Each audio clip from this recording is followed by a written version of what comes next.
Bakit mas maraming nagsasabi na mas masaya yung childhood ng mga batang 90s kaysa sa ngayon? Bakit mas maraming nagsasabi na yung mga batang 90s mas swerte sila kasi mas masaya yung mga naging childhood experiences nila? Simple lang. Mga batang 90s, pakinggan nyo to. Lapit ka konti. Nung panahon natin, hindi pa uso cellphone. Hindi pa uso yung puro Mobile Legends, lalaro ka sa cellphone, manonood ka sa cellphone. Lahat ng laro natin nung bata tayo, puro physical.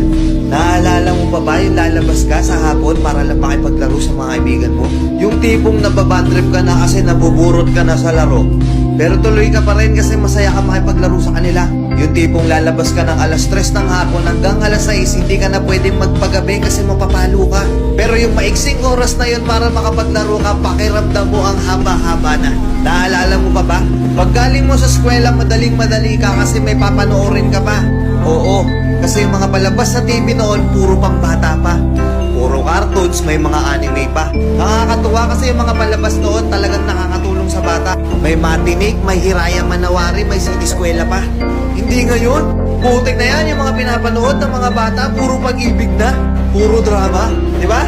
Mapa pang umaga ka man o panghapon ka man sa klase, makakapanood ka. Naalala mo pa ba? Yung nagtutulog-tulugan ka sa hapon sa mama mo para lang makaiwas ka sa palo niya. O teka, naririnig mo ba yun? Oo, paulan na. Gigising ka ng madaling araw, nag-aabang ka ng balita, gantong umuulan na, sana walang pasok.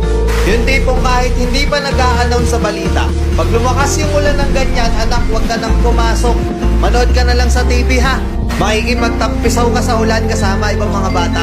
Nakakamiss yung mga panahong wala ka pang pinoproblema. Nakakamiss yung mga panahong wala ka pang responsibilidad at obligasyon. Nakakamiss yung mga panahon nung ikaw ay bata pa. Pero napapansin ko, bakit hindi ko na nakikita yung mga ganong klaseng bata? Sa tuwing lumalabas ako, napapansin ko napakatahimik na ng iskinita. Hapon na, oras na ng paglalaro nila. Pero bakit ganon wala ng mga bata? Nasa na sila? Napokus na sa kaka-cellphone.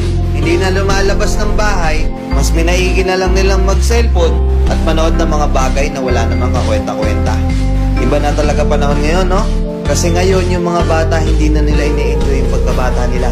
Hindi na sila lumalabas para makipaglaro sa mga kalaro nila. Nagbabago na talaga yung takbo ng mundo, di ba? Kaya kung ako tatanungin, oo, masaya ako na naging parte ako ng batang 90s na to.